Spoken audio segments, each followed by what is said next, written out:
అమ్మా ఇటు చూడండి.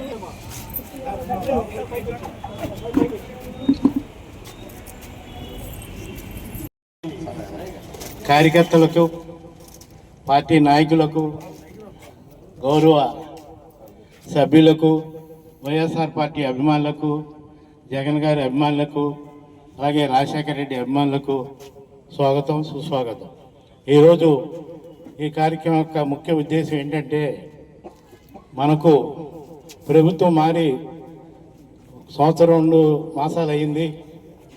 మనకి ఎన్నో 7, 10వ డివిజన్ల వైఎస్ఆర్ కుటుంబ సభ్యుల ఆత్మీయ సమావేశం ఏర్పాటు చేసిన నాయకులందరూ, అలాగే ఈ కార్యక్రమాన్ని ముఖ్య అతిథిగా విచ్చేసిన ఏలూరు నియోజకవర్గ సమన్వయకర్త మన మామిడిపల్లి జయప్రకాష్ గారికి స్వాగతం చెబుతూ, వేదిక మీద ఉన్న పెద్దలు, ఇక్కడ విచ్చేసిన మహిళా సోదరులు, నాయకులు అందరికీ నమస్కారం. ఈ కార్యక్రమం దేనికంటే మీ అందరికీ తెలుసు, బాబు షూరిటీ మోసం గ్యారంటీ. ఇది ఇవాళ కాదు, గత ఎప్పటి నుంచో జరుగుతున్నది. అయినా సరే మొన్న ఎలక్షన్లో నేను మారాను, నన్ను చూడండి అని చెప్పని ఆయనతో పాటు ఇంకో ఆయన కూడా మేనిఫెస్టోలో సంతకం పెట్టి, అంటే ముగ్గురు కలిసి వచ్చారు కానీ ఇద్దరే సంతకాలు పెట్టారు. అంటే బాబు మోసం గ్యారంటీ అని మోడీ గారికి ముందే తెలుసు, అందుకనే మోడీ గారు సంతకం పెట్టలా. ఇది వీళ్ళిద్దరు సంతకం పెట్టించారు. కనీసం ఆయన చెప్పింది ఒక్క హామీ కూడా నెరవేర్చలేని నాయకుడు జగన్మోహన్ రెడ్డి గారు. ప్రతిపక్ష నాయకుడిగా ఆయన బాధ్యతని సంవత్సరం కాలం పాటు తను ఏమైనా చేస్తాడని చూశారు. అందుకనే సంవత్సరం దాటాక నియోజకవర్గ కోఆర్డినేటర్లు, ఎమ్మెల్యేలు, ఎమ్మెల్సీలు, పార్లమెంట్ సభ్యులందరినీ పిలిచి మీటింగ్ పెట్టి బాబు షూరిటీ మోసం గ్యారెంటీ అనే కార్యక్రమాన్ని తీసుకొని మన ఏలూరుకి వైఎస్ఆర్ కాంగ్రెస్ పార్టీ అధికారంలో ఉన్నప్పుడు పదవులు అనిపించి పార్టీ అధికారం కోల్పోగానే పార్టీ దాటిన నాయకులు వదిలేస్తే ఏలూరులో ఎవరైతే బాగుంటుందనే ఆలోచనతో జగన్మోహన్ రెడ్డి గారు ఆలోచించి మన ఏలూరుకి దిక్కుసూచిగా మన జేపీ గారిని మన ఏలూరుకి పంపించడం జరిగింది. జేపీ గారి ఆధ్వర్యంలో వైఎస్ఆర్ కాంగ్రెస్ పార్టీ రోజు రోజుకి దినదినాభివృద్ధి చెందుతుంది. కాబట్టి మనందరం కూడా ఎవరిని ఏమనవసరం లేదు, చక్కగా వాళ్ళు ఇచ్చిన మేనిఫెస్టోనే క్యూఆర్ కోడ్ మన సోదరులందరూ మీకు పెడతారు. దాంట్లో ఒక 5 నిమిషాలు 10 నిమిషాలు మన ఇంటి పక్కన, మన వీధిలో, మన చుట్టాల బంధువులకి అమ్మా చంద్రబాబు గారికి చెప్పారు, అయ్యిందా లేదా ఒకసారి ఆలోచించుకోండి. జగన్ గారు చెప్పింది చేశారు. ఆయన ఒక బైబుల్ లాగా, ఖురాన్ లాగా, భగవద్గీతలాగా భావించారు మేనిఫెస్టోని. చంద్రబాబు నాయుడు గారు మోసంలో ఉంచి 2014లో గెలిచిన సంవత్సరంలోనే మేనిఫెస్టోని వెబ్సైట్ నుంచి తీసిన ఘనత ఉంది. జగన్మోహన్ రెడ్డి గారు బైబుల్, ఖురాను, అలాగే భగవద్గీతలా భావించారు. ప్రతి ఒక్కరికి ఇవి తెలుపుతూ, ఇలా మనం మోసపోయామని ప్రతి ఒక్కరికి చెబుతూ మన పార్టీని బలోపేతం చేసుకోవాలని కోరుకుంటూ ఈ అవకాశం ప్రతి ఒక్కరికి ధన్యవాదాలు సెలవు తీసుకున్నా. Thank you. వర్షం వస్తుంది కాబట్టి ఈనాటి కార్యక్రమాన్ని ముఖ్య అతిథిగా వచ్చేసిన మన ఏలూరు కోఆర్డినేటర్ మామిడిపల్లి జయప్రకాష్ గారిని మాట్లాడవలసింది కోరి ప్రార్థిస్తున్నాం. వర్షం పడుతుందండి. రమేష్ గారు కలిసి ఇంత మంచి కార్యక్రమం మన రమేష్ ఇంట్లో మనం ఏర్పరచుకుని అందరం కలిసి ఈ కూటమి ప్రభుత్వం వచ్చిన సంవత్సర కాలంలో మనకి జరిగిన మోసం గురించి వివరించుకోవడానికి మన సీనియర్ నాయకులందరితో కలిసి మీతో పాల్పంచుకోవడం జరిగింది. కూటమి ప్రభుత్వం గద్దెనెక్కి సంవత్సర కాలం పూర్తయింది. ఈ సంవత్సర కాలంలో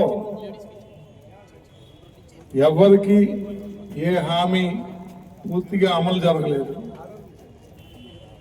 సంవత్సరం లోపు ఆయన చెప్పిన హామీలన్నీ పూర్తి చేస్తాను, నన్ను నమ్మండి అని మనందరినీ మోసపుచ్చి ఒక బాండ్ పేపర్ ఒకటి రిలీజ్ చేసి ఎలక్షన్ ముందు ఆ పార్టీ నాయకులతో, కార్యకర్తలతో గుమ్మం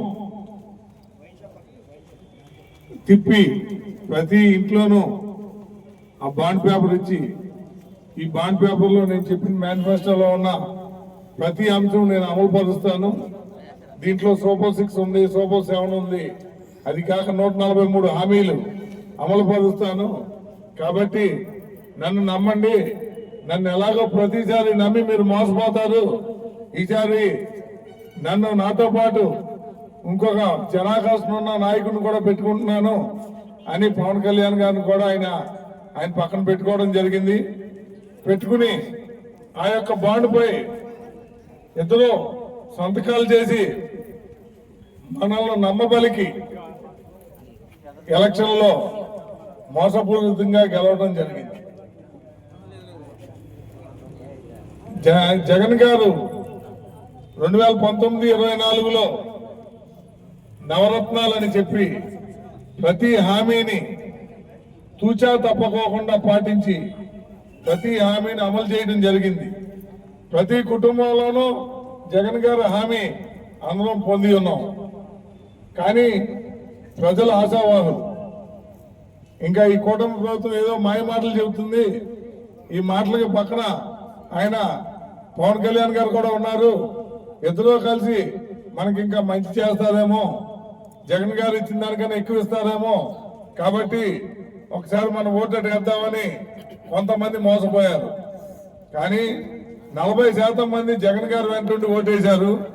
మిగిలింది కూడా ఈవీఎంలో మోసం వల్లనే మనం ఓడిపోయాం. 2 రోజుల క్రితం 99 ఛానల్లో మన ఏలూరు పార్లమెంట్ గురించి ఇచ్చారు. సుమారు 2,40,000 ఓట్లు మన పార్లమెంట్ లో ఈవీఎం. అలాగే ఈ జిల్లాలో 4 ఎమ్మెల్యేలు గెలిచాయి.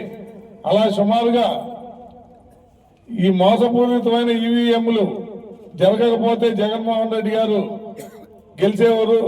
అలాంటిది చంద్రబాబు నాయుడు గారు మోదీ గారి దగ్గరికి వెళ్ళి, ఏమండి జగన్మోహన్ రెడ్డి గారు జనాకర్షణ గల నాయకుడు, ఆయన్ని ఇప్పుడు ఆపకపోతే మీ పదవికి కూడా ముప్పు వస్తుంది.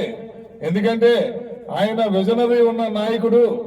ఈ 5 సంవత్సరాల్లోనే ఆయన కులం చూడలేదు, మతం చూడలేదు. ప్రతి ఒక్కరికి దళితులు లేరు, పేదవారు లేరు, మధ్య తరగతి వారు లేరు. ప్రతి ఒక్కరిని నా బీసీ, నా ఎస్సీ, నా ఎస్టీ అని ఆయన హక్కును చేర్చుకున్నాడు. హక్కును చేర్చుకుని ప్రతి ఒక్కరి గుండెల్లోనూ ఉన్నాడు. అతన్ని మనం కూలగొట్టాలంటే మనం కలిసి కుట్రపూరితమైన రాజకీయం చేయాలి. కాబట్టి మీరు మాకు సహకరించండి. 2018లో నేను మిమ్మల్ని ఎలాగే మోసం చేశాను, మళ్ళీ నన్ను నమ్మండి అని ఈయనకు వత్తాసుగా పవన్ కళ్యాణ్ గారిని తీసుకెళ్లి నమ్మబలికారు. దాని మూలంగానే బీజేపీ ప్రభుత్వం వారు అప్పుడు కేంద్రంలో ఉంటాం, ఇక్కడ ఎలక్షన్ కమిషన్ వారిని అలాగే అధికారుల్ని జగన్మోహన్ రెడ్డి గారికి వ్యతిరేకంగా ఇక్కడ పాలన నడిపించి ఈవీఎంలు మోసాలు చేయటం జరిగింది. ఎందుకంటే ఈవీఎం అనేది ఉదయం 9ంటికి స్టార్ట్ అయ్యి రాత్రి 12-1 గంట దాకా ఎలక్షన్ జరిగింది. ఎలక్షన్ అనేది 5ంటికి ఆగిపోద్ది. అలాంటిది 5ంటి దాకా జరిగింది ఒక ఎత్తు అయితే, 5ంటి దగ్గర నుంచి 12ంటి దాకా కూడా ఓట్లేసిన సందర్భాలు మన ఇక్కడ చూసాం. దాంట్లో అన్ని కూడా అబద్ధపు మనుషులు మోసపూరితమైన ఓట్లు వేసి ఈ ప్రభుత్వం గద్దెనెక్కింది. కాబట్టి మీరంతా ఆలోచించండి. ఈ కూటమి ప్రభుత్వం చెప్పే మోసాలు మనందరం నష్టపోయాం. జగన్మోహన్ రెడ్డి గారు ఉన్న 5 సంవత్సరాల్లో నవరత్నాల్లో మనకి పెన్షన్ అంటే విధిగా పెన్షన్, వాలంటీర్లతోటి 1వ తారీఖు ఉదయం 7 గంటలకల్లా మన ఇంట్లో ముసలివారున్నా వృద్ధులున్నా అందరికీ కూడా 7ంటికల్లా ఇంటికి పెన్షన్ వచ్చి ఇచ్చేవారు. వాళ్ళు మంచం మీద ఉండి కూడా, అయ్యా జగన్మోహన్ రెడ్డి గారు మా మనవడు లాంటాడు, మా అందరికి ఇంట్లో వైద్య సదుపాయానికి మాకు ఇంటికి డబ్బులు పంపుతున్నాడు, ఇలాంటి మా మనిషి మనకి ముఖ్యమంత్రి కింద ఉంటే మన అదృష్టం అని అందరూ భావించారు.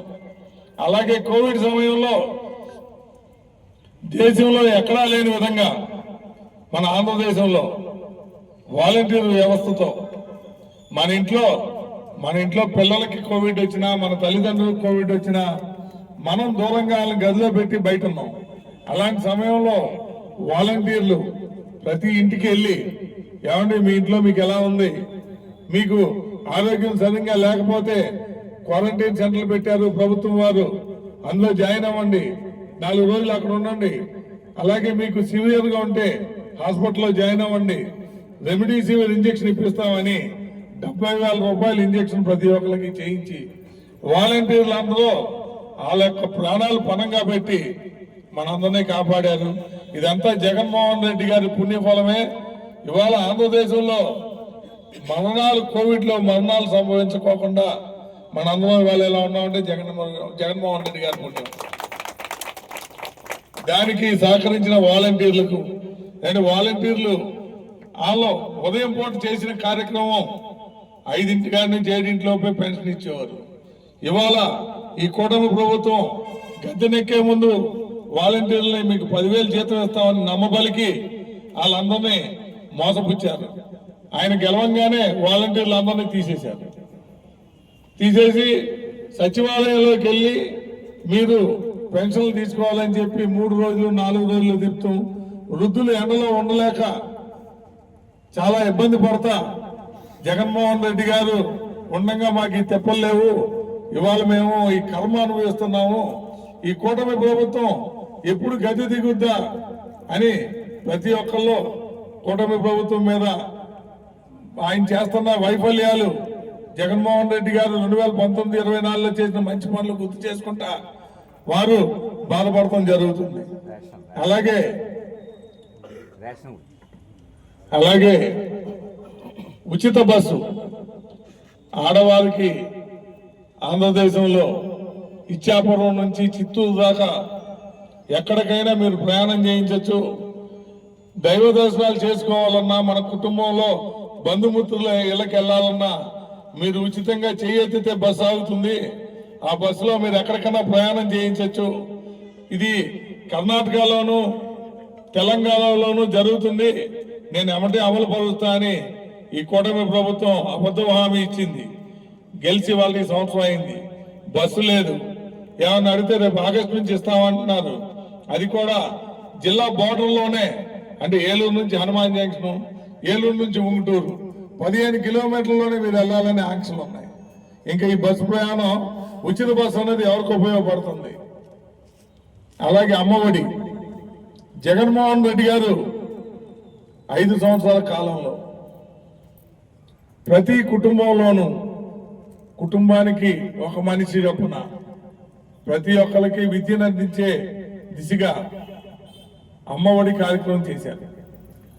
ఆ అమ్మఒడి కార్యక్రమంలో 97 లక్షల మందికి మన రాష్ట్రంలో అమ్మఒడి ప్రతి సంవత్సరం విధిగా 5 సంవత్సరాలు ఇవ్వటం జరిగింది.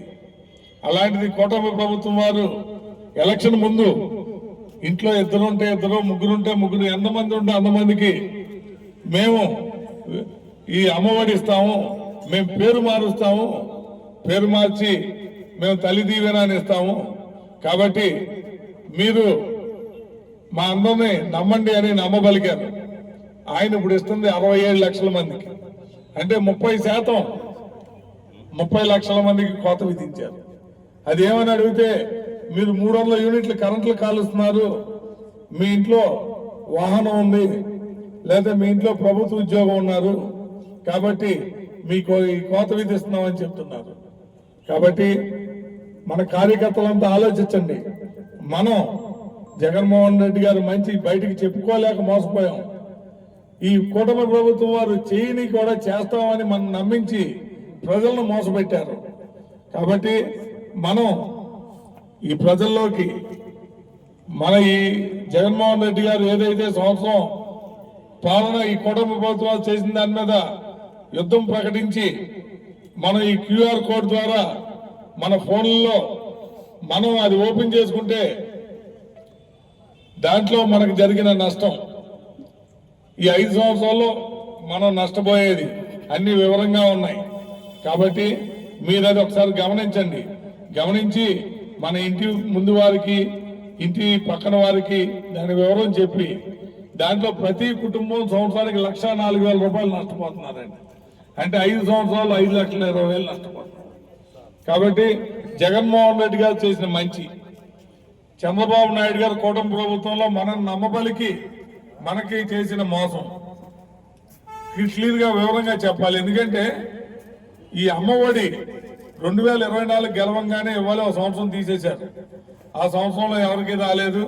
పిల్లలు చదువుకోవడానికి డబ్బులు కట్టలేక తల్లిదండ్రులు చాలా ఇబ్బంది పడి 10 రూపాయలు వడ్డీలు తెచ్చి పిల్లల్ని చదివించారు. అలాగే ఇప్పుడు 2025లో జగన్మోహన్ రెడ్డి గారు యువతతోటి స్టూడెంట్స్ తోటి నష్టపోయిన పిల్లల తల్లిదండ్రులతోటి కలెక్టర్ ఆఫీస్ ముందు ధర్నా చేయించి ఆయన ఎక్కడైతే ఇంకా గట్టిగా మనల్ని ప్రశ్నిస్తారా అని కూటమి ప్రభుత్వం ఈ విద్యా దీవెన 1 సంవత్సరం ఎగ్గొట్టి 2025లో ఇచ్చింది. అది కూడా 30% కోత విధించి. కాబట్టి మన నష్టాన్నంతా మనం ప్రశ్నించాలంటే ముందు ఈ QR కోడ్లో మనం ఆ వాట్సాప్ నెంబర్కి దాన్ని పంపి మనం ఎంత నష్టపోయామో చూసుకుని అందరూ కూడా ప్రజలందరూ ఈ కూటమి ప్రభుత్వం గద్దె దిగేదాకా విశ్రమించుకోకుండా పోరాడి జగన్మోహన్ రెడ్డి గారిని మళ్ళీ ముఖ్యమంత్రి చేసినదాకా మనం మన యొక్క పార్టీని గుర్తింపు తెచ్చుకుని అందరిలోనూ వైషమ్యాలు లేకోకుండా ప్రతి ఒక్కరు ముందుకెళ్లాలని కోరుకుంటూ నాకు ఈ అవకాశం ఇచ్చిన 7వ డివిజన్ 9వ డివిజన్ 10వ డివిజన్ పార్టీ కుటుంబ సభ్యులందరికీ శిరస్సు వంచి నమస్కరిస్తూ సెలవు తీసుకుంటున్నాను. వైఎస్ఆర్ కాంగ్రెస్ పార్టీ జేపీ గారి నాయకత్వం, మామూలుపల్లి జయప్రకాష్ గారి నాయకత్వం, మామూలుపల్లి జయప్రకాష్ గారి నాయకత్వం, వర్ధిల్లాలి వైఎస్ఆర్ కాంగ్రెస్ పార్టీ. బాబు షూరిటీ, బాబు షూరిటీ, బాబు షూరిటీ. మీరందరూ కూడా ఈ QR కోడ్ ని ప్రతి ఒక్కరు